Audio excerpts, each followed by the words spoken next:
It's an enormous pleasure for me, really, to be in charge of this session. In charge, I don't say for long. So let me read, because I always need a script. I'm a broadcaster. Peter Tatchell, I've known for many years, but he has for 47 years struggled against many forms of bigotry and repression. He arrived in Britain in 1971 and immediately joined the efforts of Outrage. Now, Outrage was the fledgling campaign against homophobia. Peter persisted in this crusade, attacking Church of England bishops, sometimes almost literally. There's a story there. I think I was there when you were in Durham, wasn't it? In Durham? That's right, we filmed it.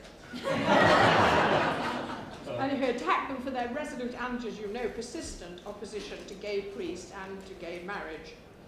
He's engaged himself physically on many encounters, about which more later, but most courageously and famously when he attempted a citizen's arrest on President Robert Mugabe.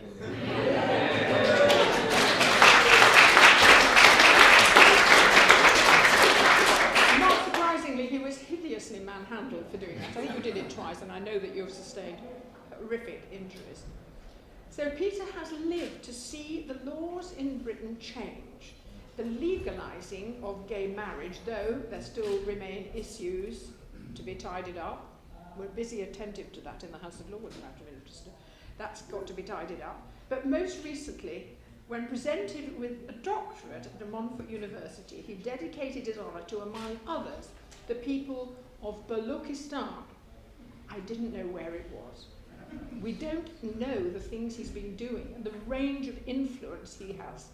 So in the citation for that doctorate, the Dean introduced Peter Tatchell as, quote, a truly great man who can genuinely claim to have changed the world through his work.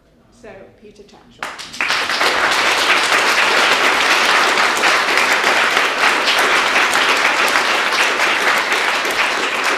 Now, I'm going to sit down, and if you can't, there is no PA here, so if you can't hear, will you wave to me from the back, and we'll speak as loudly as we can.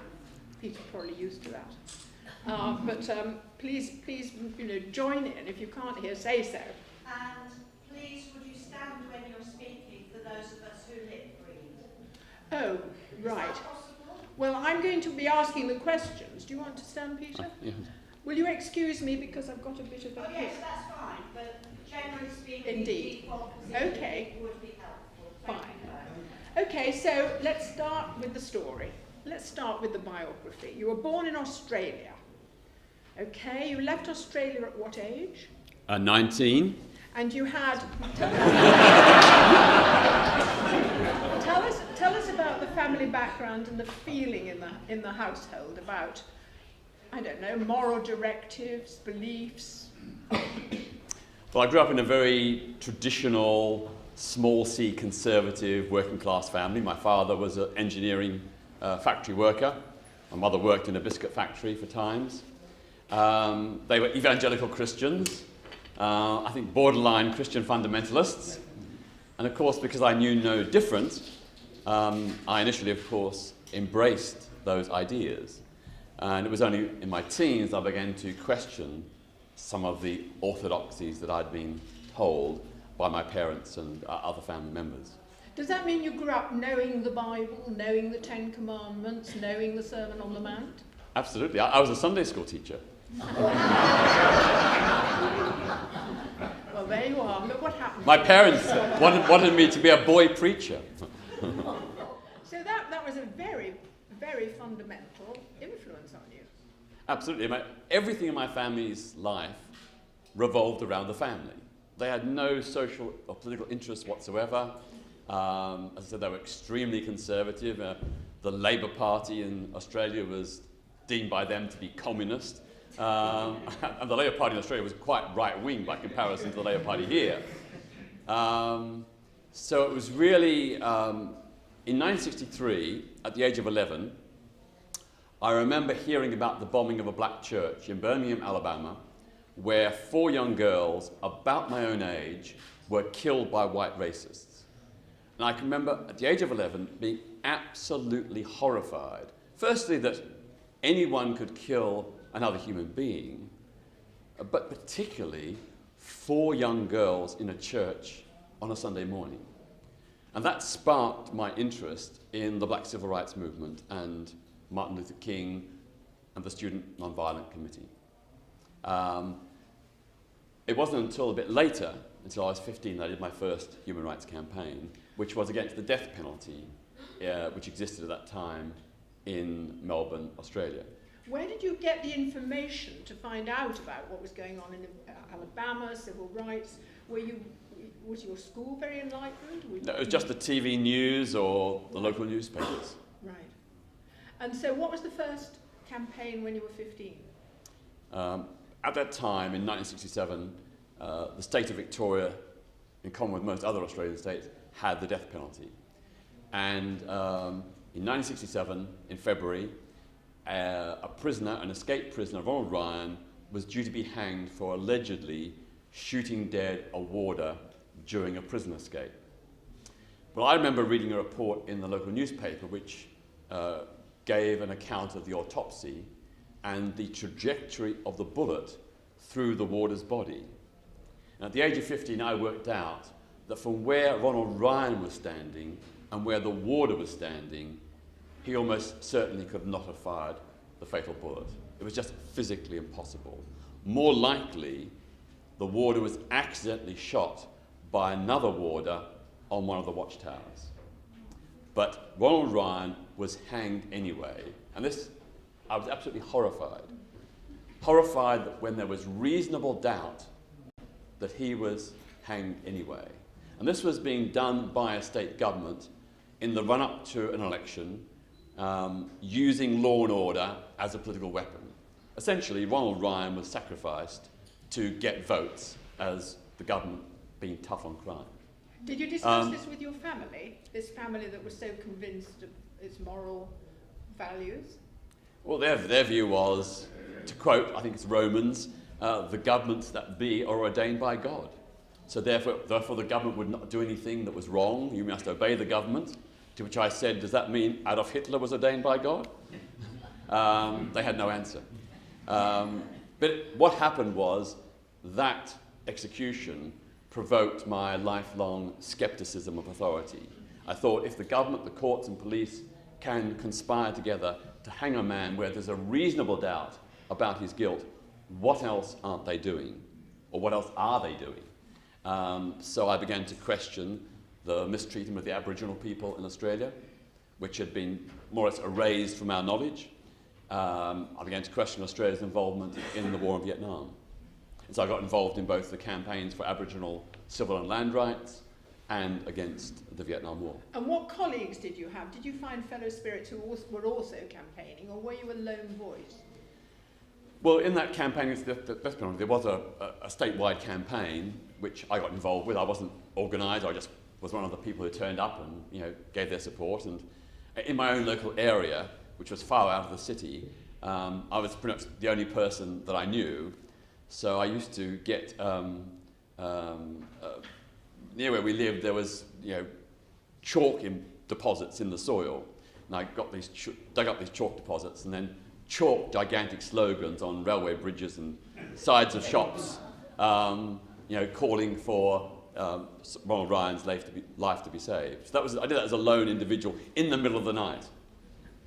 So that's fairly unusual already from the age of, 11, 15? You're going on, you're setting yourself perhaps aside from your generation, were you? Well, of course, I took much of my inspiration, as I said, from the Black Civil Rights Movement. So I was following, that struggle for black freedom in America. And I looked at their tactics and methods. And I thought, well, how can I apply those to this issue or that issue? Later on, with the issue around Aboriginal land rights, it was not at all a popular issue in those days. And it was a real battle, but eventually I persuaded a few other pupils at my high school, I went to a comprehensive school in Melbourne, to fundraise to get money together to provide scholarships for Aboriginal kids who were having to leave home, leave school at the standard leaving age because their parents needed their income. So I thought there were lots of presumably talented Aboriginal people whose talents were being lost by not continuing their education. And so we organised a scholarship scheme and we raised thousands and thousands of dollars towards that. That's an amazing achievement for young people to have done that. What attitude did your school, what attitude did your parents and your community take towards you? Did they see you as a troublemaker? My parents tried to dissuade me. They said that these are worldly issues that should not concern a Christian. A Christian should be focused on faith, on piety, on just living a good life and being good to others. But they'd say they'd be good to others, but they were never involved in any kind of humanitarian work or social conscience campaign. At school, I got hauled before the headmaster and was accused of being, quote, manipulated by the communists. And I was warned that I had to stop talking about opposition to the war in Vietnam or Aboriginal rights, because these were communist ideas. I didn't take any notice. I carried on. That's quite a hurdle for you to overcome. Well, I had a sort of a trump card. In our school, unlike most schools in those days, the school captain, and both the boys' school captain and the girls' school captain, were elected by a vote of all the boy pupils and all the girl pupils. And despite being suspected of being gay, and despite my left-wing views, I was voted school captain by all the boys. So I used that against the headmaster and said, I have a mandate from the boys in the school.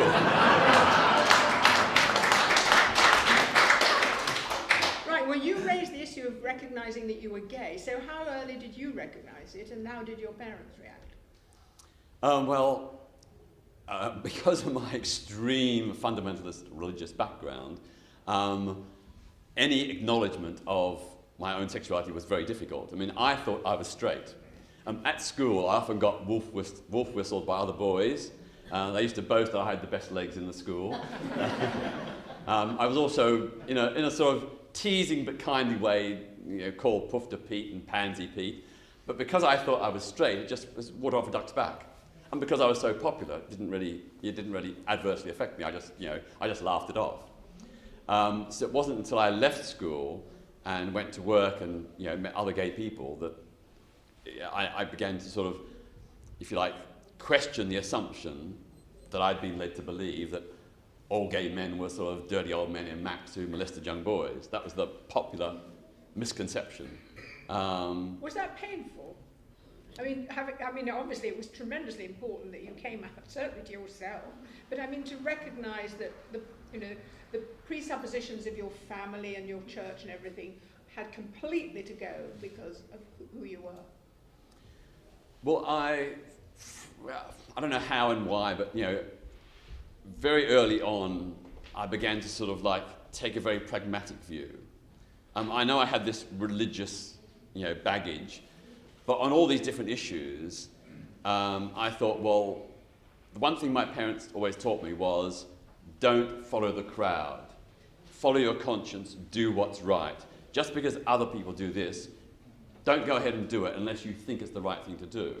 So in a sense, that planted the seeds of questioning in me and led me to think, well, the war in Vietnam is not what the government propaganda says. It's not justified, it's an immoral war. The treatment of the Aboriginal people, it's not the way the government says it.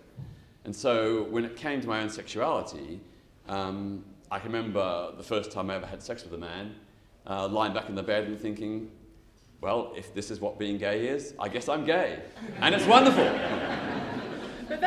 So I never had any crisis of conscience at all. To me, the experience was so fulfilling and so wonderful. I thought, religion has got this wrong. This is just doesn't. The purpose of having morality is to protect people against harm. No one was harmed. In fact, it brought myself and the person who turned out to be my boyfriend for many years, my partner for many years, it brought us much happiness. So I thought, how could it possibly be wrong? I think it's very interesting that your parents gave you the right message. I mean, you obviously rejected their fundamentalism, but their morality which was don't follow the crowd and think for yourself, has stood you in good stead, hasn't it? Yes, but they meant, like, don't follow the crowd, don't have sex before marriage, don't go dancing, don't drink or smoke. That's what they meant, but I interpreted it differently. But what is interesting is that the Judeo-Christian background from which we all come, which unavoidably so, does seed what you need in your life. I don't know at what point you decided to be a humanist and what that means, but I think that we absorb from the community values that many of which are hypocritical, as we know, and repressive and strange, but nonetheless they are sort of there and have to be acknowledged. Do you agree? Well, I don't know if Judeo-Christian tradition or indeed other faith I'm traditions. just thinking of I mentioned the Ten Commandments and the Sermon on the Mount, both of which are, the Sermon on the Mount particularly sort of sublime piece of moral teaching with no side. The Ten Commandments, pretty dodgy, but it roots itself in the child's memory, doesn't it? Don't you think? Well, yes. I mean, I began to question all these things. I mean, most of the churches in Australia supported the war in Vietnam. They were deeply implicated in the mistreatment of the Aboriginal people. So I saw the organised church, the established churches, as being on the wrong side and not following their own morality or their own ethics. So I began to evolve. I never heard the term liberation theology, but I began to evolve in my own, childish mind or teenage mind, the idea of Christianity as a force for liberation based on the Sermon on the Mount. So to me, I went from this sort of fundamentalist, unquestioning person to a person who was, who still was a Christian, but embraced the idea we used to call Jesus Christ the liberator, the freedom fighter, the person who would stand on the side of the poor, the weak, the dispossessed. When did you come to know about humanism? Well, I suppose from about my age of 12 or 13 onwards, I began to question religion, period. And, came to a view that a more scientific, evidence-based, rational understanding of the world was more appropriate, effective, and fruitful. But that was quite a long transition. When I was 18, in 1970, I helped establish Christians for Peace, which brought together all the different denominations of all the different Christian churches in the state of Victoria as part of the anti-war movement against the war in Vietnam. And I was elected, at the age of 18, I was elected its secretary. So even then I was still motivated by a liberal progressive interpretation, understanding of Christianity, even though I was beginning to have doubts and didn't like all the superstitious, irrational stuff. No. It's very interesting. Other people are preoccupied with passing exams, going to university, starting a career. Had you already decided that your path would be entirely different? No. I mentioned about the scholarships for Aboriginal people so they could stay on at school. In fact, I was the one who was put in the same position. At the age of 16, which was the school leaving age, I had to leave school, even though I was a very bright, promising pupil, because my parents couldn't afford to keep me on at school and they needed my income. So my mother suffered from life-threatening asthma, which meant a lot of our family income was spent on medical bills and so on. And that made us, even by working class standards, quite poor. I remember coming home from school and there was just no food in the house, and being hungry after playing sport and so on, and just nothing. And I remember thinking how wrong and unfair this was, that just because our mother had this terrible, long-term, chronic, debilitating illness, that we had to suffer in this way. So that's also, I suppose, prized open my social conscience and my, desire and belief in a more just society. Was it difficult to decide to come to Europe? I'd always had the desire and idea of travelling. And if you look back in my Christian childhood, I was always fascinated by missionaries and missionary work. Not the missionaries so much themselves, but the cultures with which they engaged. And so, if there was a missionary book about, missionaries in, Africa or India or wherever, I was really fascinated about the cultures that they were going to and what those cultures and what they believed and how they lived their lives, and shocked by the scale of deprivation and poverty. So I'd always wanted to travel because I wanted to see the world, not be stuck in Australia down there in the sort of bottom South Pacific. But the impetus was because of the draft for the war in Vietnam. I wasn't prepared to even register for the draft because I regarded that as complicity with the system. And so if I'd stayed, which what I originally intended to do, I would have faced 2 years imprisonment if I'd stayed and maintained that stance. The original idea was to get 1,000 young men to refuse to register for national service and to get them jailed, to provoke a crisis. But the government was much more canny. They'd only arrest and jail a handful at a time. So the impact was not what we'd anticipated and wanted. Were you so arrested? There was sorry? Were you arrested? No, because I left just before the registration period. By that time, the strategy wasn't working, so there was a view that if you want to go overseas for a few years until the war's over, go overseas. I remember the refuseniks arriving from Australia, and particularly from America, in London, and being, going to ground and seeking cover, and actually came on the programs I worked on because we were trying to get them to express their views, which they were rather reluctant to do so.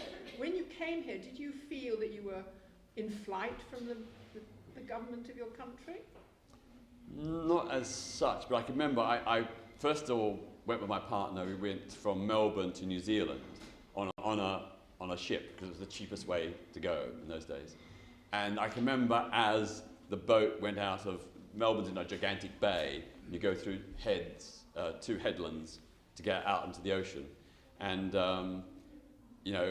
you're accompanied by police pilot boats or Port Authority boats to the heads. And I almost thinking at the last minute, might they come on board and try and arrest me? But I thought, no, probably not. But I remember as we went out way beyond the heads, I felt a sense of relief that that happened. And so you came here, and you came to Britain, and they let you in. I mean, it got trickier later, as a matter of fact. Quite a lot of control of who could enter this country, which, as we know, continues.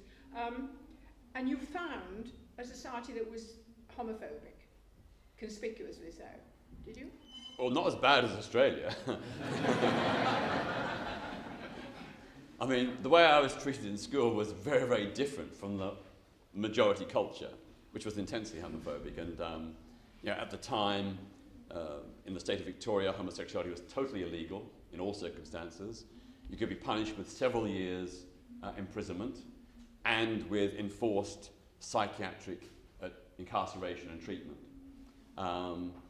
There were no gay organisations, no helplines, no counselling services, nothing. And I can remember when I realised I was gay in 1969, age of 17, thinking that I wanted to do something to fight for gay rights as well as all these other causes I was working on. But everybody around me was just too scared. They sort of said, what do you know? You're only 17 years old, you're crazy, you get us all arrested, go away. So all I did was just write letters to newspapers to question homophobic reporting or to report on the things that weren't being reported. Like, for example, the way in which police officers in uniform used to go around to gay cruising areas and openly and blatantly beat up any man they suspected of being gay, and they'd get away with it. And at least in one instance, I'm told, they beat a man to death. But there was never any reporting of it, certainly no prosecution or even any kind of investigation. Now, homosexuality had been decriminalised in 68? 67. 67. And that came as a great relief to the gay community in London, where there were many older men, I was doing programmes about this at the time, who just said, my life has been transformed. I've been able to come out of the shadows. And for that older generation, it was a truly moving event. How did it figure? Did you just think it's only the start of the journey we have to make? Absolutely. I mean, the decriminalisation in 1967 was just that, a decriminalisation, not a legalisation. In other words, all the anti-gay laws remained on the statute books under the heading, quote, unnatural offences. The law that sent Oscar Wilde to prison, so-called gross indecency law, remained on the statute books. The law that criminalised anal sex, which was originally passed in 1533 in the reign of King Henry VIII, was still on the statute books. They were getting out. And these laws were only finally repealed in 2003. In 2003, that's the year in which the criminalisation of homosexuality ended in Britain. 2003, only 11 years ago. And of course, so many other aspects of gay life remain criminalised. You know, meeting a man in a public place. You know, a boy and a girl meet each other in a public place. Boy meets girl, exchange names and phone numbers. Perfectly natural and normal. Until 2003, if two men did that, they could face up to 2 years in prison. Aiding and abetting a homosexual act, even a lawful one, remained a crime until 11 years ago. Right, now you took on the Church of England. You took on the Church of England in a very big way, which brings us to your techniques. Now, you've spoken of admiring Gandhi, but he didn't try to arrest a bishop. I mean, I remember being in Durham with a BBC camera when you approached, that's a very gentle word, you approached the Bishop of Durham as he was entering, you banged on the church door. They shut the door, didn't they? And you went and banged on the church door. No, he banged on the church door. Oh, I sprinted across the college to speak to him and was rugby tackled to the ground by 6 burly police officers. That's right. No, but what was the point of doing it in that way? What were you after? Well, we tried a dialogue with the church and it hadn't worked. They weren't willing to speak. You know, the door was slammed in our face. So that's why, in the tradition of the suffragettes or the Black Civil Rights Movement, we felt we had to take the issue to church leaders. And Michael Turnbull, who was then, I think it was 1992, was being enthroned as the Bishop of Durham. He was on record as saying some pretty horrific anti-gay things, despite the fact that he himself was gay or at least bisexual and actually had a conviction, I believe, for public sex. That didn't come out till much later. No. So all we wanted to do was to highlight the hypocrisy.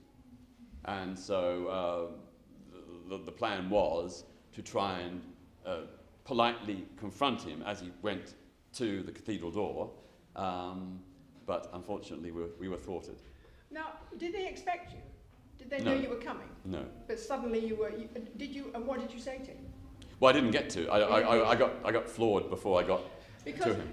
What I mean about your tactics is you engage physically. You put your body in the line of fire, as it were. Yeah. I mean, you approach him, and that's quite a. You know, it's a public event. It's all been filmed. He's being enthroned as the bishop, and suddenly out comes Peter and sort of rushes. What does that? When you make that rush, it must feel like the suffragettes felt. What does that feel like? Well, of course, I'd much prefer to sit down with the bishop over a cup of tea and biscuits and have a quiet, polite conversation. But he wasn't willing to do that. And he wasn't willing to, lots of media had raised this issue with him and he just refused to speak to them.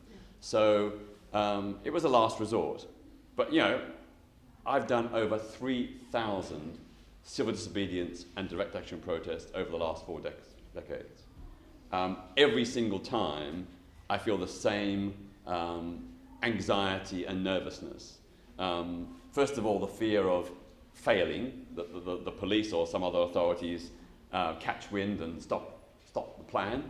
And also just the fear of being arrested and beaten or, something terrible happening. I mean, that day when I was arrested, I was subjected to about 40 minutes of what under international law would be called torture by the police. They put on those hard, fixed handcuffs, held me face down in a police van, and then twisted them so it pinched the nerves in the wrists. And it feels like it's absolute agony. They did this on and off for 40 minutes to teach me a lesson. So the fear of that is... and that's happened several times since. But these are tremendously horrific encounters. Did you ever think, isn't there an easier way? Isn't there an easier way? Or had you exhausted discussion? Absolutely. As I said, I'd always try, if possible, to do things the polite way, the normal way, the traditional way. And it's only when those things don't work that I resort to something more provocative and confrontational. But it was never done just for the sake of confrontational challenge. It was a last resort. And, you know, also I suppose I've taken inspiration from, you know, earlier generations, the suffragettes and the Black Civil Rights Movement. And I think, you know, by comparison to them, or by comparison to what happens to human rights campaigners today in Iran or Russia or Uganda, I've got off lucky.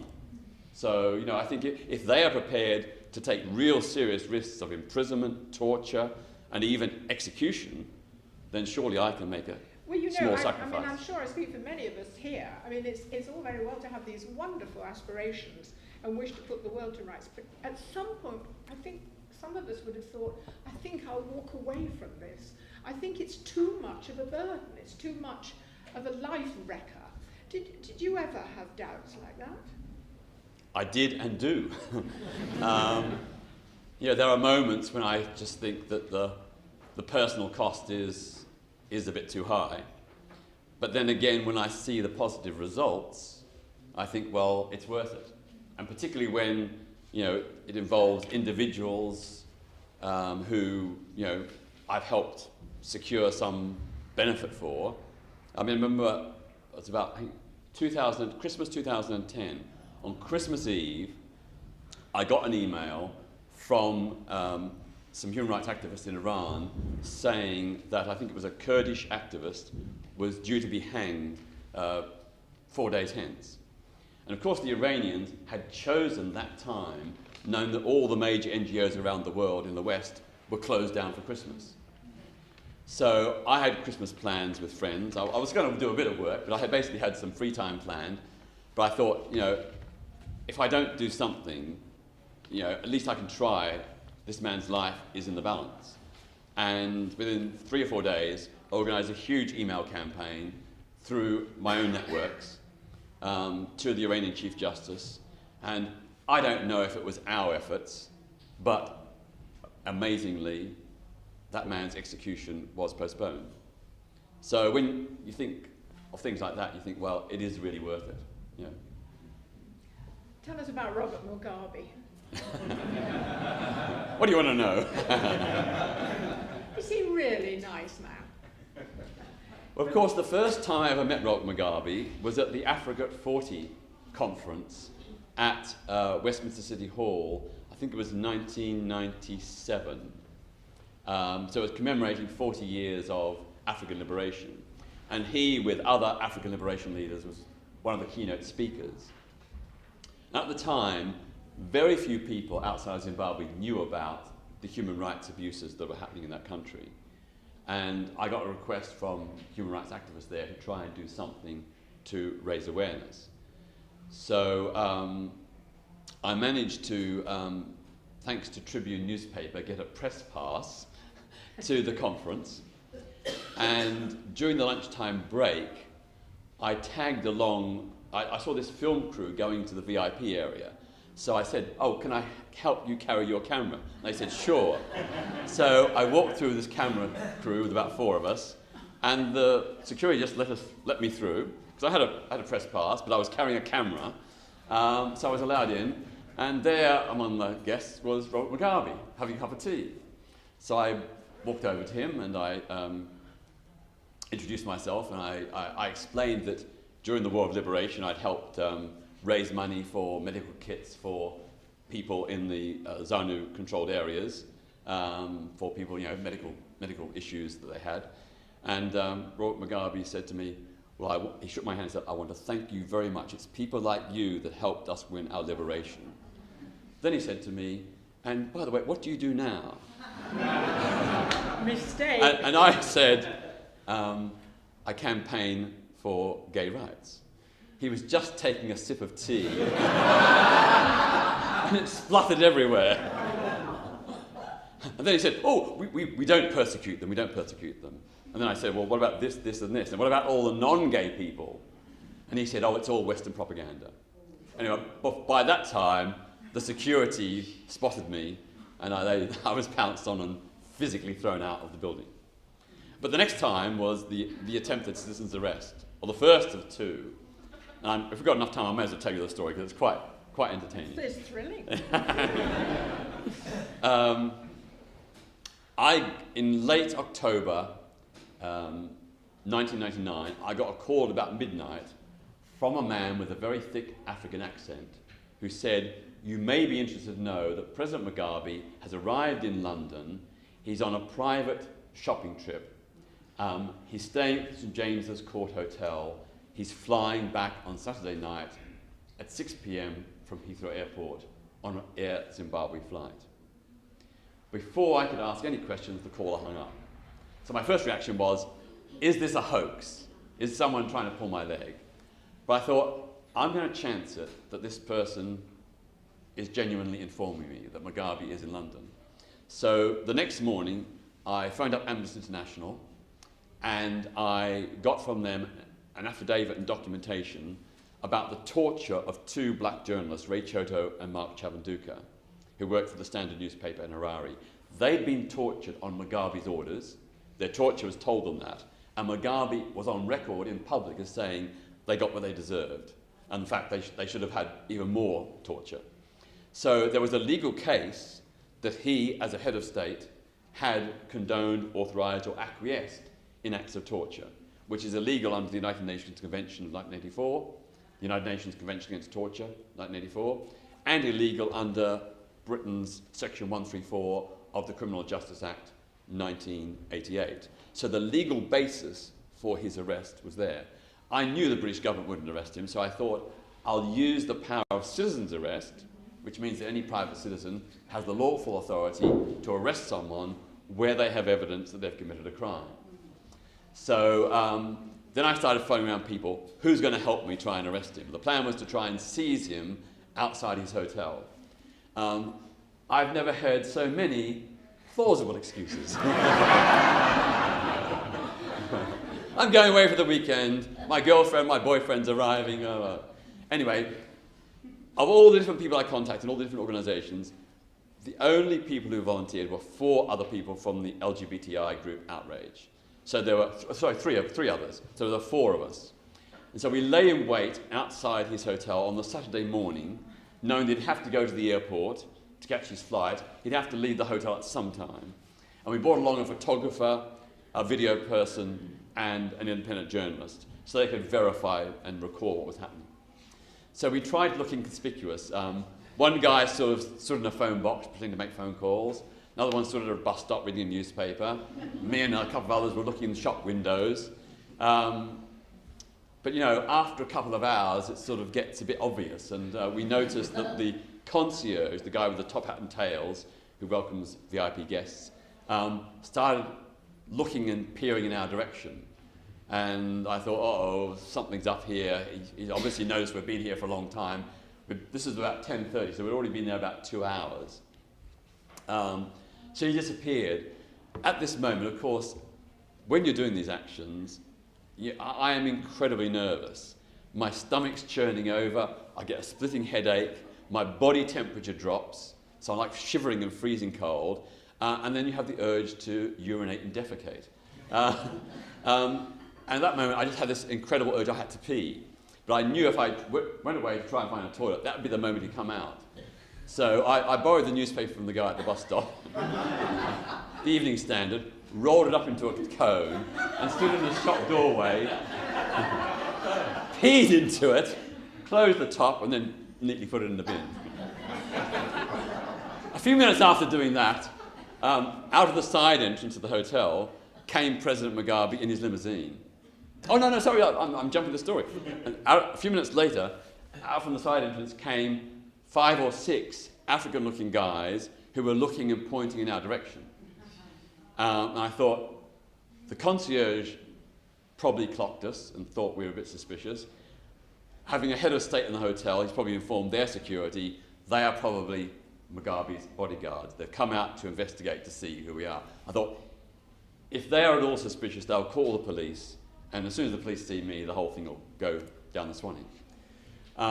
In that circumstance, it's really hard to think on your feet. When you're so nervous and you've got this splitting headache and your stomach's churning over, it's really hard to think straight. But suddenly, amazingly, I had a brainwave.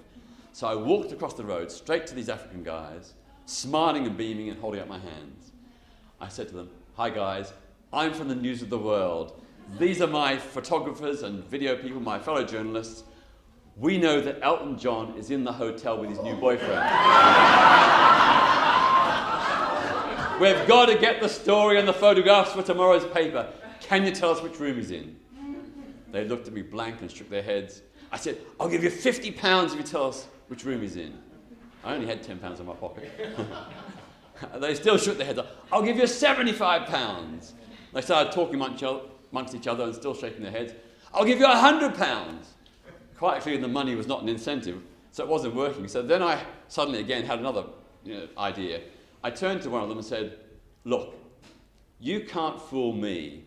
I know Elton John's in this hotel because you are part of his security team. I saw you at the Wembley concert 3 months ago." There wasn't a Wembley concert 3 months ago. Now, if you are here, Elton John's here. You wouldn't be here if he wasn't in the hotel. Please, the editor's going to crucify us, forgive the metaphor, if we don't get the photo and the story. So then they began to speaking in the Shona or Nebadili, the Zimbabwean dialects, and they all burst out laughing. Then they just walked away. And I walked away and I thought to myself, I think I might have convinced them. And sure enough, 10 minutes later, out comes Robert Mugabe in his limousine. I scratched the top of my head to signal it was him in the car, and then my 3 colleagues further down the street ran straight out in front of his speeding limousine, forcing it to screech to a halt about less than a foot from their legs. Then one ran behind the car so it couldn't go forward and couldn't go backward. I ran from the side and opened the rear door. Amazingly, it was unlocked. What a fool. Amazingly, it was unlocked. And there before me in the back seat was President Robert Mugabe. I gently took his arm with one hand, then held out my left hand to show I didn't have a weapon. You should have seen the look on his face. I mean, he like recorded in the seat, put up his hand like he looked like a frightened 10-year-old boy. His eyes popped and his jaw dropped. He's very dark-skinned, but you could see a visible ashen colour across his face. I thought to myself, he thinks he's going to be killed. Now he knows what his victims feel like. Now he knows what his victims feel. And we aren't going to kill him. He'll take him to a court of law. He'll have a chance to defend himself. The follow-up car with his henchmen in then pulled up, and they tried to pull me out of the way, but I was clinging onto the side of the door, and I've got very, very tenacious. I'm skinny and weak in many ways, but when the police or any human rights abusers trying to do anything with me, I'm like a tenacious terrier, and they couldn't pull me off. Meanwhile, my colleagues had summoned the police. So 3 officers initially arrived, only 3, and there were 4 of us. It took 3 officers to remove 1 person. So I was the first who was taken out and put on the pavement. And then they went back to get another person. So then I just ran back and began all over again. So there's backwards and forwards for about 50 minutes until reinforcements arrived. Then about 20 officers arrived in vans, and we were all very violently removed. Even though we had explained to the initial police and the subsequent police, we have a legal document here that this man, first of all, when I told them it's President Mugabe is in the car, they said, "Who?" They couldn't believe it. But when we explained the legal case, they were not interested at all.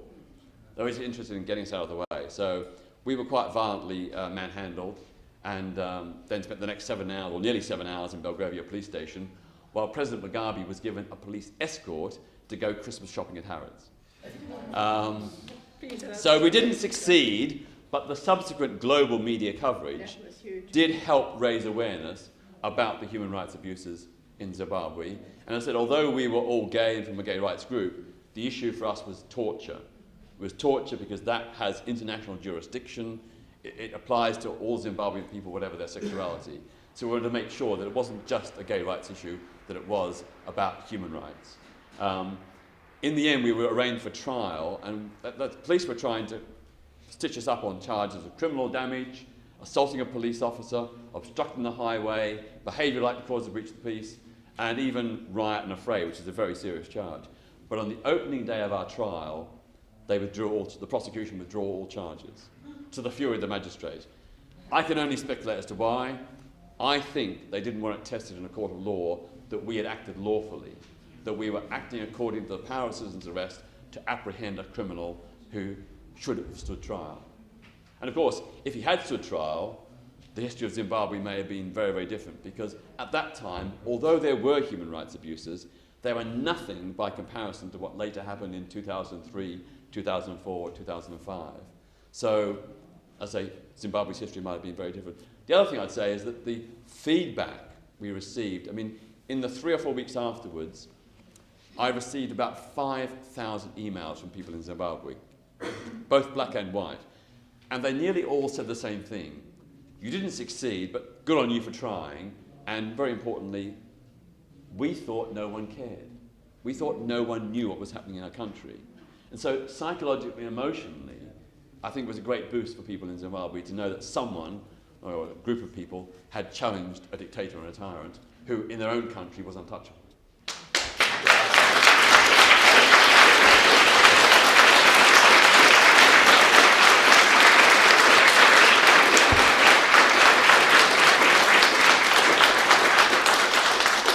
But can I hasten to add that what we did was nothing compared to the heroism of the people inside Zimbabwe.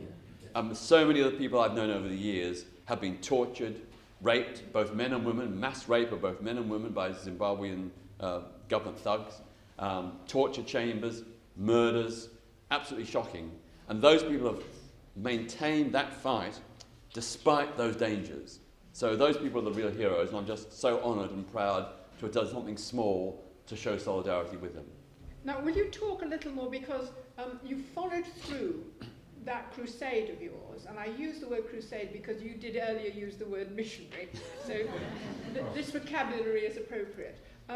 You then took on many of the world's issues, particularly the issue of torture in all communities.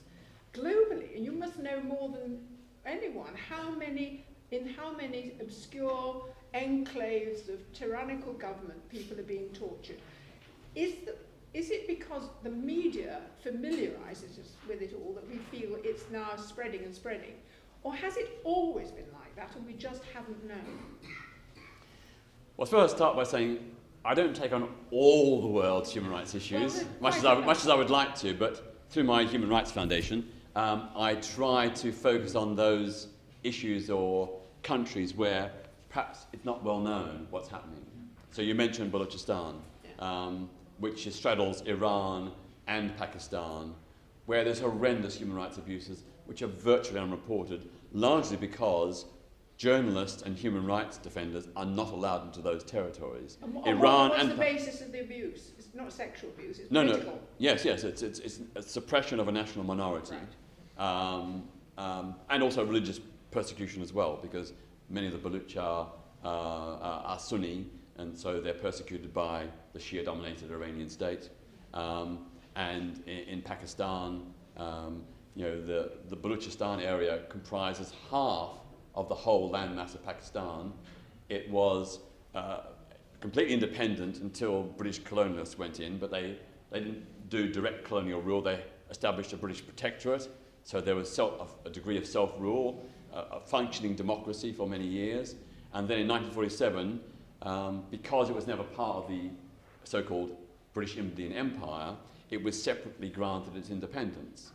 So Balochistan became independent in 1947. Pakistan wanted it, so they invaded in 1948, and it's been under military occupation ever since, and horrendous, dirty secret war going on there. Amnesty International has described it as kill and dump. Pakistani government agents go into Balochistan, a student leader speaks out against the human rights abuses, they're kidnapped, tortured, and their bullet-riddled body is dumped at the side of a road. And hundreds and hundreds and hundreds of those people have suffered that fate in the last couple of years alone. Well, now, how many of these terrible enterprises of torture are going on that we don't know about, that you have been informed about by the fact that your network now is global, isn't it? Yeah. So you must know of all sorts of wretchedness in the on the planet that needs attending to. How bad is it? It's pretty bad, and you're right, a lot of it is unknown, unreported, and it's a constant frustration that even liberal papers like The Guardian so often ignore, really serious, grave human rights abuses. For example, in Iran, Iran criticizes Israel rightly over its mistreatment of the Palestinian people. But Iran's treatment of its own Arab people is in many respects even worse than Israel. Arab political parties are banned. Arab language newspapers are banned. Arab language education in schools is banned. Arab MPs have been dismissed or refused permission to stand for election. There's been a whole series of cultural workers, just people teaching about Arab history, who've been framed on charges of terrorism and executed, including earlier this year, a very famous and much-loved poet. Iran hangs poets because poets are deemed to be a threat to the state. And, this is virtually unreported in the Western media. We have, through my foundation and some other people, we have managed occasionally to get reportage, but it's very, very low level and doesn't receive the attention it deserves. So much in the Western press and the Western politics, so much of the discourse around Iran is about the nuclear issue, not about human rights. So most of you won't know about the mass arrest of women's rights campaigners on International Women's Day in Tehran, because it's just not reported. All the trade union leaders who are in jail in Iran, unreported. A few years ago, in one single night, 800 trade union leaders in Iran were arrested and incarcerated in prison. As far as I know, not a single word of reportage in any Western media. So it is very, very, very frustrating, but my work is about trying to, lobby to get those stories reported, and in some areas we have succeeded. Well, now I'm going to ask you to do, we can listen all day, to these amazing stories, but I'm sure you'd like to contribute to it, and I'm sure Peter would like to do that, so I'm standing up so I can see right to the back. Who'd like to start putting some questions? Yes? So you've been campaigning for a long time.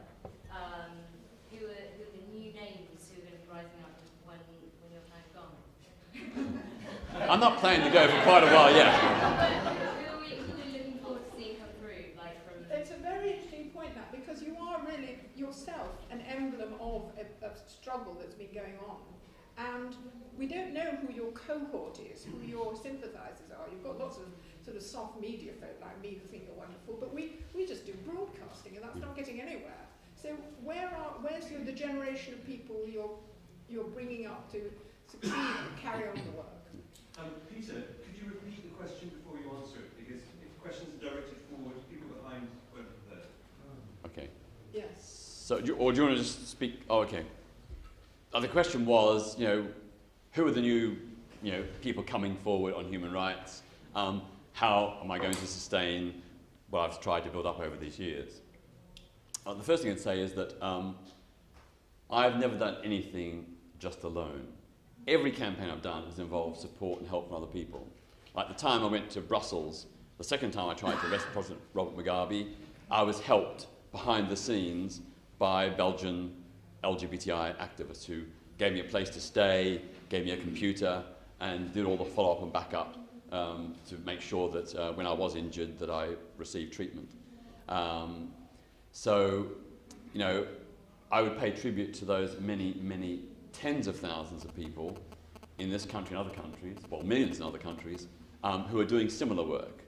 It's not about me, it's about a collective effort. And we all know that throughout history, real meaningful lasting change comes as a result of a collective effort. You may have your Gandhis or your Martin Luther Kings, but without the mass movement behind them, they don't have the capacity. And the Pankhursts, we have to add. Yeah. Yes. We have to row the women here on too. Yes, the question there. I haven't quite answered the question. Yes.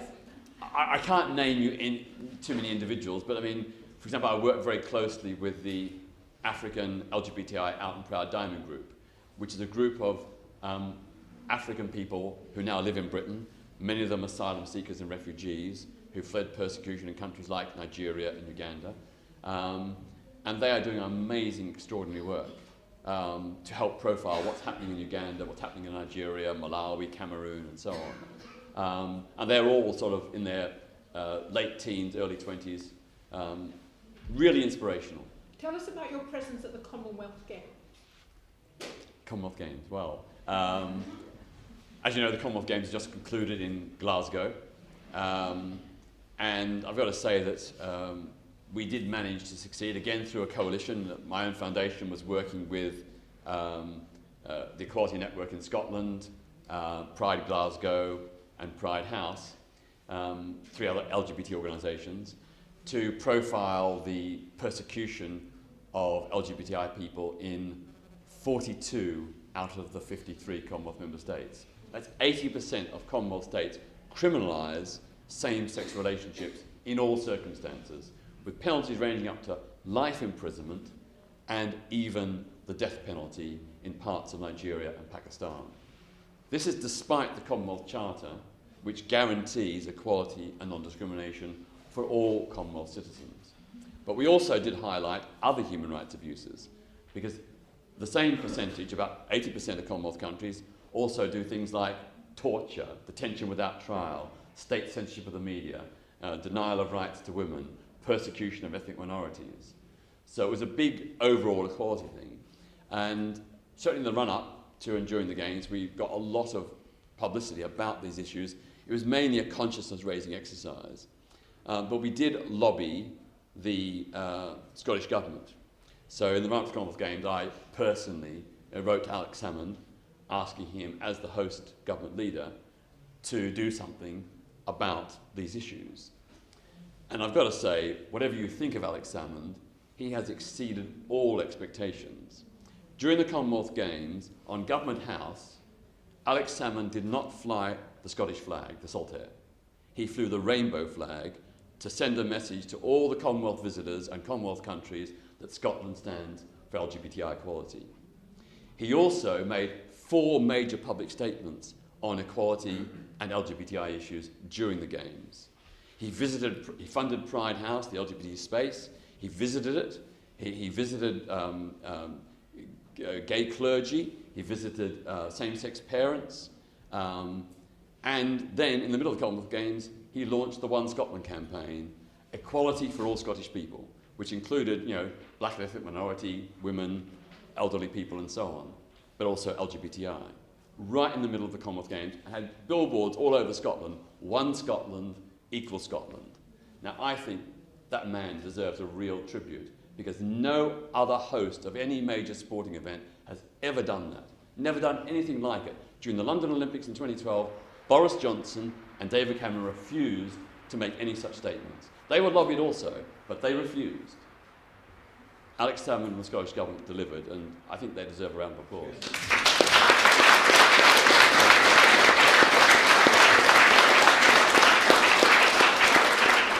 Hands are going up. You're sitting on the floor there, and then you're just under the camera there. Let's have those 2 questions. We'll start rolling them up together. All right. What, in your opinion, is the most effective way, or some of the most effective way to engage credible media to give attention to our issues, the LGBT issues, the humanist issues, because of course we're always looking for the broader audience that might eventually come our way and defend our rights, which are, in essence, human rights. What have been, in your opinion, some of the most effective tactics to get them involved to expand on the issue? Hold the answer for that, because we have another question. Can you, yes? My question, I listened to your story about Mugabe, and I thought, yeah, that's the way to deal with these dictators that come to London and are entertained. And it seems that the only people that are supporting you are LGBTI activists. Brilliant. I'm a member of Amnesty International. What? Maybe I shouldn't be asking you, I should be asking them, why aren't they taking up tactics like this? Do they give an explanation? Right, that's 2 questions. Well, Amnesty says that its work has to be, moderate and reasonable and not to create too many waves because they need to negotiate with governments. They do things that are too provocative that will alienate. And I can sort of understand that. But you're right, there is a real problem here. I can remember in 1994, the Islamist extremist group, Hizb ut-Tahrir, were holding a mass rally at Wembley Arena in London. And they were on record as openly inciting the murder of Jewish people, of women who had sex outside of marriage, and gay people. And I contacted Jewish organizations. No one was willing to go and confront them. I contacted feminist organizations. No one was willing to go and confront them. Even within outrage, only 6 of us were willing to go because we feared these are extremists who were on record of doing violence or threatening violence. And there were 6,000 of them. So 6 of us stood against 6,000. And we simply held up placards repeating what they said, the incitements to murder and violence that they said. We were arrested for behaviour like to cause a breach of the peace. And even though on that very day they threatened to track us down and kill us, the police took no action. The interesting thing, I'm a member of Amnesty International too, and I do remember when we all wrote postcards to people in prison. Yeah. Presumably they were fearful that if Amnesty appeared to be too extreme, that all the people that they support in prisons might be victimized. I mean, there are these tremendous dilemmas about whether you make it very hot for these people who take it out on innocent people you are trying to support. So there are all sorts of equations, aren't there, to be worked out. What about this question about the media? What is the best way? You've had a lot of coverage in the media. Yeah. Well, as we all know, the media is the main means of social communication in society. We can hold a meeting like this, or a street corner meeting, or a march. It'll only be seen by a few hundred people, perhaps a couple of thousand at the most. So if you can get a story into the media, you reach an audience of millions. And the precondition for any change is to raise awareness. So by doing what some people disparagingly call a media stunt, you can get press coverage if you're clever, like Greenpeace, and you can raise awareness about climate change and other pressing issues. And that way you conscientise people about the importance of lobbying their members of parliament and taking personal action in their own lives to reduce their carbon footprint. If I look back at the outrage campaigns in the 1990s, it was really difficult initially to get media coverage. But then I worked out it's a lot to do with presentation. So, I came out of this rather left-wing radical tradition, and we weren't very attuned to the media and how it worked and everything. But then I sat down and thought about, we have to produce news releases like Amnesty International or Greenpeace or Save the Children, only with our message. So I got all these copies of press releases from all these organisations and looked at them and analysed how they were structured and how they were written. And then I began to write our outrage news releases in that style, backed up always with good quotes, with research, with evidence, and with personal statements and testimonies from individuals who'd been victims. And suddenly, the media attitude completely changed. They were thirsty for it, and nearly all the stories got reported. Well, I don't know how we came to be at the Durham Cathedral when you were there, but the message certainly reached us. And I was working at a time when it was easier for a programme to go off on its own and set its own agenda. And I had a very liberated, gay, as it so happened, editor. And she said, we're going to cover the Durham story. And at that time, nowadays, that would have to be referred up through layers of BBC management to get permission to do it. But we didn't have to have permission. So we were up there doing that. And, as it were, in BBC terms, by the time we'd done it, the damage was done. The church was saying, you were, reporting on, a crisis that spoiled the inauguration of the bishop. So at that time, independent producers and independent companies, Channel 4 News being one, will go out and do it. But it does get more and more difficult. One, because the media have got to deliver 24 hours of news.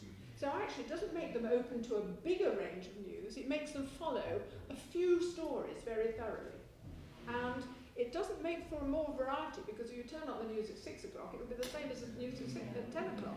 Because the journalists are working to deliver versions for a bit of radio, a bit of world service and so on. So the extent of the media doesn't actually extend the range of the stories it does. On the other hand, there are more people working in the media, and there are more people available to be contacted. And as you perfectly know, the best contact is personal contact, a phone number. I met someone at lunchtime who I was talking about a program I'm doing. He said, "Oh, I've got a story for you." And immediately, you know, that's just over lunch here, I think I've got a story for a series I'm doing. And that is the best kind of contact to have. So the media is one great, huge kind of jellyfish. But within it, there are people seeking to find stories and do justice to the issues that they think matter. But it is a huge machine, and you do, I'm sure you're very skilled. I bet your foundation knows how to approach people and how to see it. You can't do it too many times, because if your name comes up too often on the news of the day, they go, "It's Peter again." You know, and they go, "It's just the same routine." Is that fair? Yes, absolutely. Yeah. No, you have to space it out, and also, you know, we found it was very helpful to identify potentially sympathetic journalists. Yeah. So a journalist who'd written very positively about women's rights, we thought, well, that journalist is probably open to writing positively about LGBTI rights as well. And so we established the personal contact, and we'd feed them stories, and, you know, give them all the information they needed, and they would obviously assess it. And because we did our research really well, they thought, well, this is a credible story. Yes, and to answer your question about what are the other ways, I mean, one of the things the news, if Peter came on the phone and said, "I've got a story about it," an editor in a newsroom would say, "What's new about this?" Because he's done other stories about this. If it's more human rights and it's just the same tragic state of affairs, what's new about it?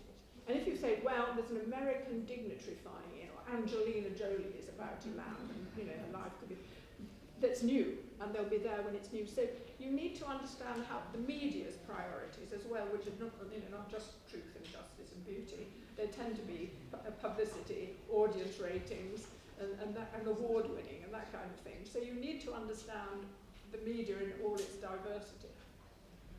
Yes. Josh Kaczynski. I wanted to ask you gave a very good example with Alex Salmond about somebody who was explicitly demonstrating moral clarity on these issues.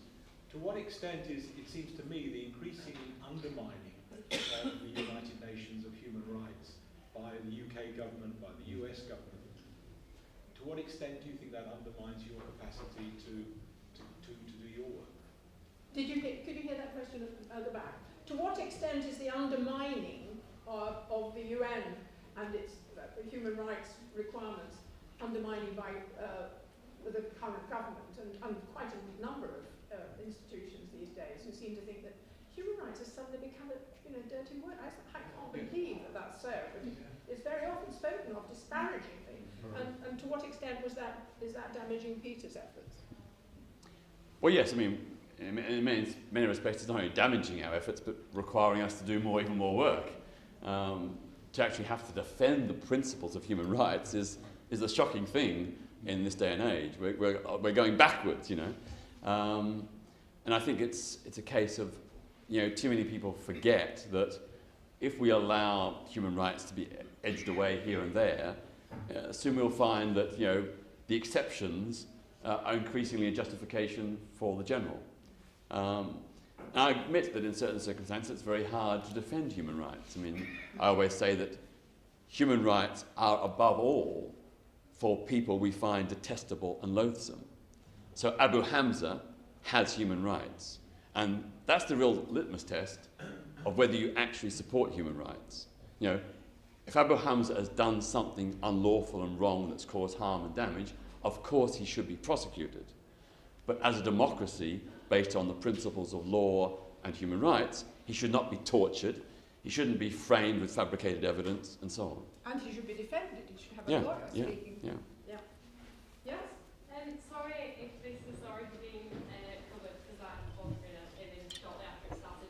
I was just wondering, spending so much time around hardship and suffering, I assume at some point it tends to get you down. And I was wondering sort of how you keep sane, being surrounded by so many depressing things. And do you sort of distance yourself a bit, or do you focus on sort of the action more than the hardship? Or? You're right. When I think of the issues and individuals who, in the past or currently, I'm working with, I mean, the personal stories of pain and suffering are really heartbreaking. But I find it's really important to focus on getting a positive outcome, rather than dwelling on what has happened or what might happen in a negative way. Focus on the positive, constructive outcome we're working for. And of course, I'm buoyed by the fact that so often, working with others, not me alone, but working with others, we do get positive results. So, you know, it's fantastic, you know, when that guy's execution was postponed and eventually he was taken off death row, you know, that was a fantastic thing. I thought to myself, you know, I really want to have these Christmas plans, you know, they all went up down the Swanee, but, you know, this guy is alive.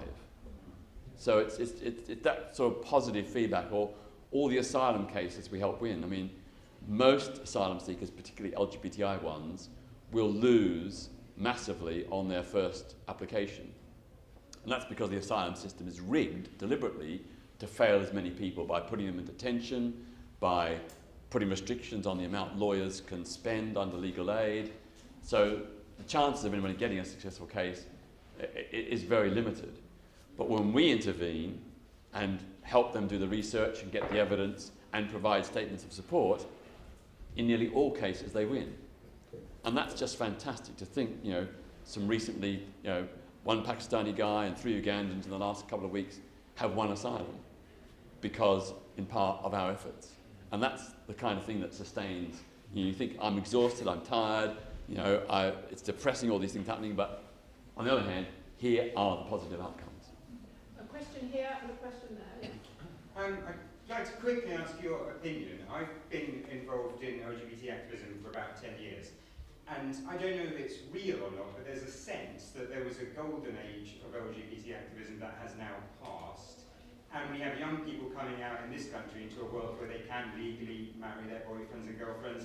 And it feels like it's more difficult to engage young LGBT people in activism, which, you know, the focus should be more global now. Do you think that's true, or am I imagining a golden age? Okay, we'll log that one. And your question here? Thanks. How different do you think your life might have been if Simon Hughes hadn't defeated you in that other horrible experience? That's a question about Simon Hughes, who ran a campaign when Peter stood as... Did you stand as the MP for Bermondsey? Yeah.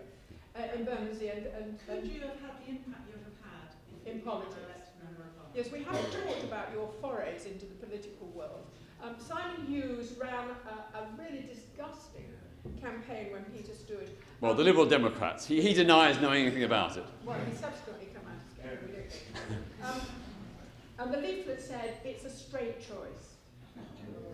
You know, that's really plain. That was the least of it. Well, that was the leaflet that went everywhere, Yeah. and that everybody knew about, but I'm sure.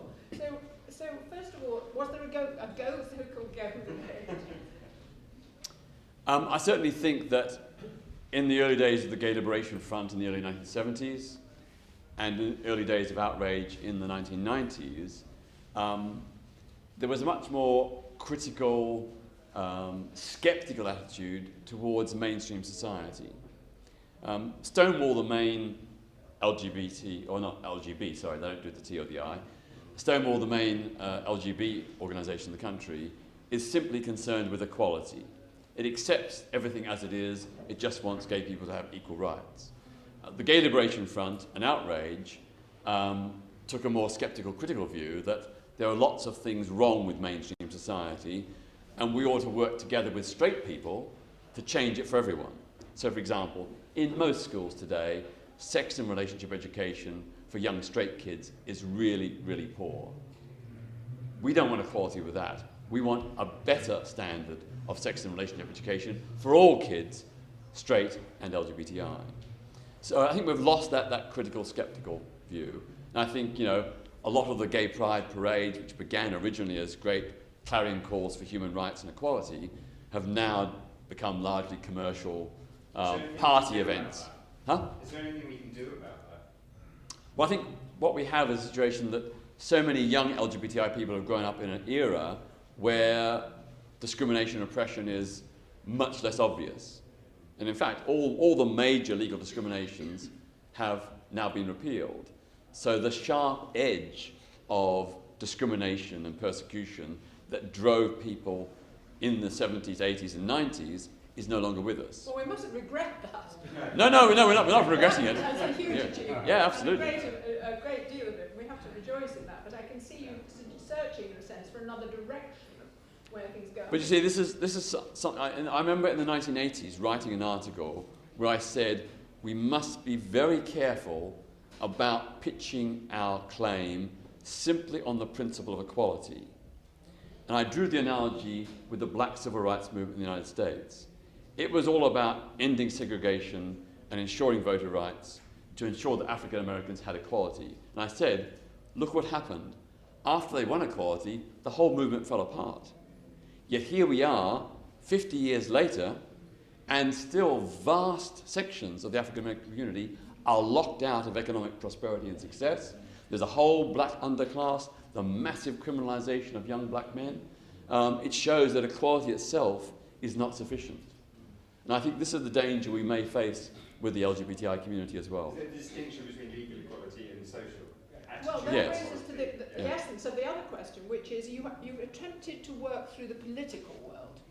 And you stood in Bermondsey and lost, and you've made one or two forays since. I think you're a member of the Green Party now. Joined the Labour Party, left the Labour Party, big row with Ken Livingstone. We don't want to go into that, but have you found that the political system just doesn't suit you, or is too log-jammed and conventional, or just impenetrable? You know, I take the view that you need both the suffragists and the suffragettes. So the suffragettes were the extremists, you know, the extra-parliamentary, direct action people. The suffragists were the polite, courteous, well-mannered, well-dressed lobbyists who lobbied government. And I think in the history of the struggle for women's votes, you can see that you needed both. The suffragettes put the issue of women's votes on the public agenda, put the pressure on the authorities, and then that gave a space for the suffragists to come in and to negotiate reform. And so I think it's been with the LGBTI struggle as well. The gay liberation funds and outrage were the equivalent of the suffragettes, and Stonewall is the equivalent of the suffragists. You need both.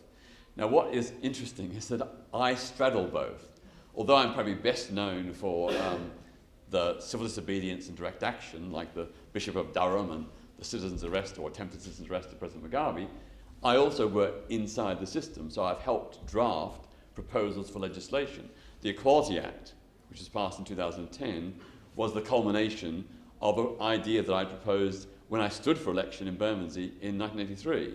Now, I'm not saying it was just me, obviously other people came in, but I did a long battle in the Labour Party to argue for a single comprehensive equality law that would protect everyone. So instead of having this fragmented set of laws about race, disability, age, sexuality, gender, put them all together in a single unified framework which is level and equal for everyone. And of course, even in the late 1980s, when Labour had its policy review, I reproposed it and was told by Joe Richardson, of all people, that it was a bit too extreme, a bit too ahead of its time. But you know, others championed it. Harriet Harman took it up in the 90s, and we now have the Equality Act. So working inside and outside, I think it's something that makes people quite makes them a bit difficult and uncomfortable to work with me, because they know on the one hand, I'm this quite radical, potentially confrontational person, but also I'm sort of quite capable of working within the system and getting changes inside as well. Did you think you'd live to see gay marriage proposed and passed by a coalition government? I was very doubtful that I'd live to see full marriage, full stop. Equal marriage, full stop. In fact, we haven't got equal marriage, it's same-sex marriage. There are still some inequalities. It is extraordinary that it has been achieved under a conservative Lib Dem coalition. Because I was in the House of Lords when they debated the going through of this bill, championed by Tina Stoll, who is a very fine Tory minister. And then the day it was, and Ali was very keen on the proposed supporting the bill, so there was unison across the House apart from the bishops.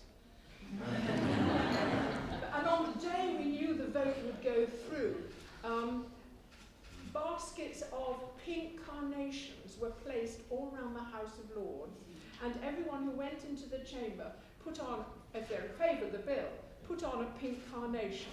And nothing was said. It was just a marvellous demonstration on both sides of the House. The coalition, I sit on the Labour benches, and all the crossbenchers wore pink carnation. It was a great moment. Can I just add, one of the tragedies about the same-sex marriage law is that we didn't need a separate law. Now we have two marriage acts. The 1949 Marriage Act, which is for straight couples only, and the 2013 Marriage Act, which is for same-sex couples only. So we've got a segregation in marriage law, a segregation, and as we know, separate is not equal.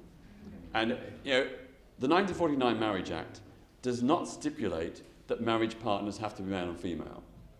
The ban on same-sex marriage in Britain was only introduced in 1971.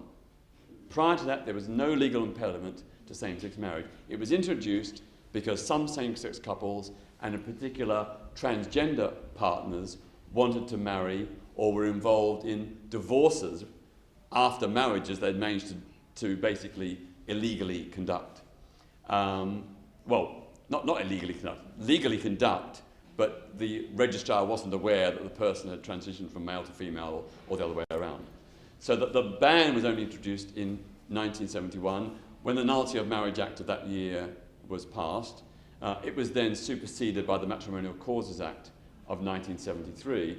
So all the government really had to do was repeal the relevant clauses of the Matrimonial Causes Act 1973 and then revert to the 1949 Marriage Act, which would have allowed same-sex marriage, and that would have been true equality. Right, the question here. Some more? Over there, yes, let's see yours. Just following on from what you said, Rachel, about House of Lords, will we ever have a Lord Tatchell? Do we want Lord Tatchell in the House of Lords? Well, we do, but I don't know. Yes. Over the past 40 years, obviously attitudes have changed greatly, and you were physically attacked by people in the line of duty in some cases. Over these years, has any of these people or organisations apologised to you? Okay. The first one was, will we ever see a Lord Tatchell? Well, I have to say that over recent years, I've received 3 phone calls by persons unknown and who refused to say who they were, but asking, would I be minded to accept, first of all, an OBE, then a knighthood, and then a peerage. And I asked this person, well, who are you? On whose behalf are you speaking? And they said, well, we think at this stage we just want to sound you out. It's probably best if we just sound you out, and if you're minded to accept, we can discuss it further. Which made me feel, rather suspicious. First of all, did they want to be able to create distance so they could total denial of me ever being approached? Or was it a hoax or a setup by the Sun or the News of the World? I don't know. Now, I think what happens is they make an approach, and then if you say that you would have, are you mindful to, I think it goes, and then you say, well, I wouldn't mind, it sounds quite nice. If that's fine, then they'll go ahead because they don't like to have a formal refusal. Yeah. So that if they make a formal offer, they want to know you're going to take it. Yeah. So I told them, thank you for asking, but no thank you. Right. I mean, I don't believe in any aristocratic titles. I think that's a whole hangover from feudalism.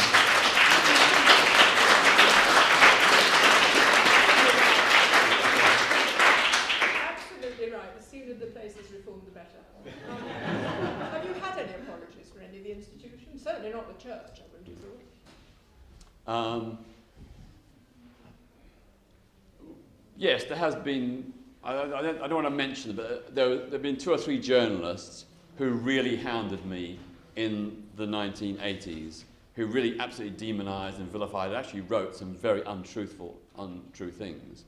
And some years ago, they did actually approach me and formally apologise and say they really regretted what they'd done, and that in hindsight, what I was trying to do was the right thing.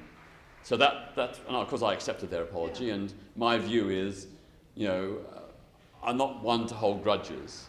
Even against Simon Hughes, within 3 years of the Bermondsey by-election, I was working with him to help profile AIDS and HIV issues, and particularly the human rights of people with HIV. So, I think it's very counterproductive to hold, bitterness and to hold grudges. I always want to sort of embrace, former enemies, if you like, as friends, and get them on side. Except Robert Mugabe. Well, if Robert Mugabe did an apology and opened up democracy and ended torture, I would, bite my tongue and say, well done. Because my concern is to end the suffering, not. Absolutely. Yes, one there, and I like punching them in twos, but could I just answer one more point on that? In all these years, particularly in the 80s and 90s, when through my work, mostly but not entirely on LGBTI issues, I was sort of public enemy number one. In fact, some of the papers called me public enemy number one, a homosexual terrorist, a gay fascist. And I was subjected to, a torrent of hate mail and death threats and so on. In fact, over the last 40 years, I've stopped counting, but until the early to mid-1990s, I've been physically, violently attacked over 300 times. All the teeth in my mouth are chipped and cracked.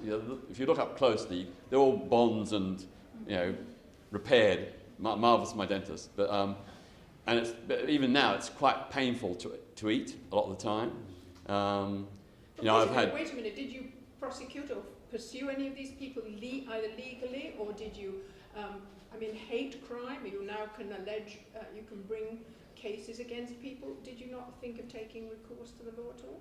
Oh, I did, but nearly always it was 6 against 1, or 5 or 6 or 4 or 6 against 1, and they'd bash and then just disappear.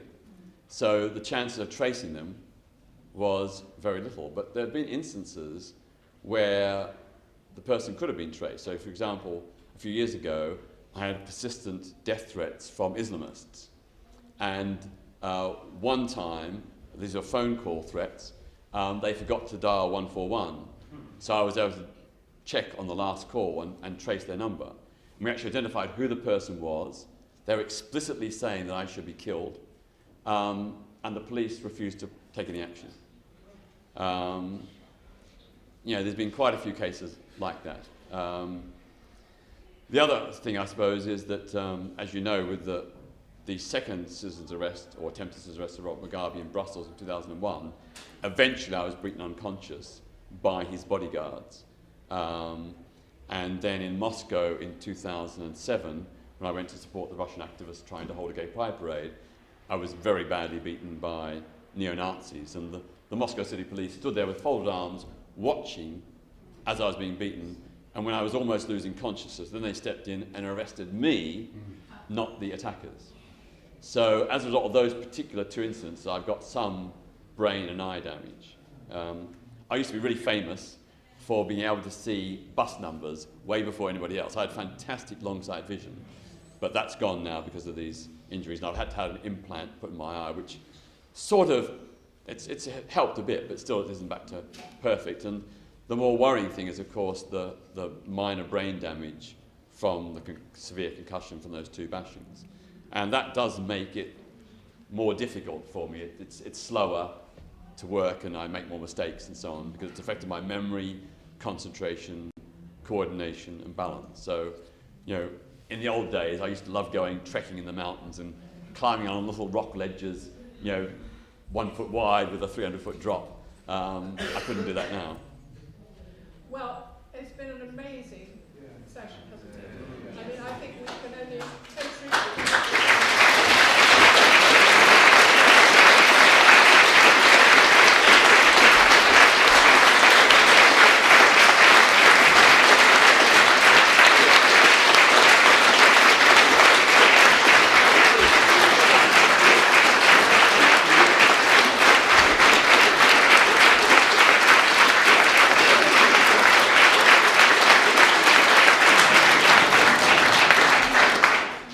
please spare a thought for all those courageous human rights offenders who are in prison and being tortured now. Yesterday was Journalist Day in Iran. There are dozens of journalists and bloggers in prison being tortured right now. They are the true heroes. If any of you are interested in finding out about my human rights campaigns, please take one of these flyers. And do come forward and take these, because there are lots of them, and they show you how to reach people and what needs doing. But thank you.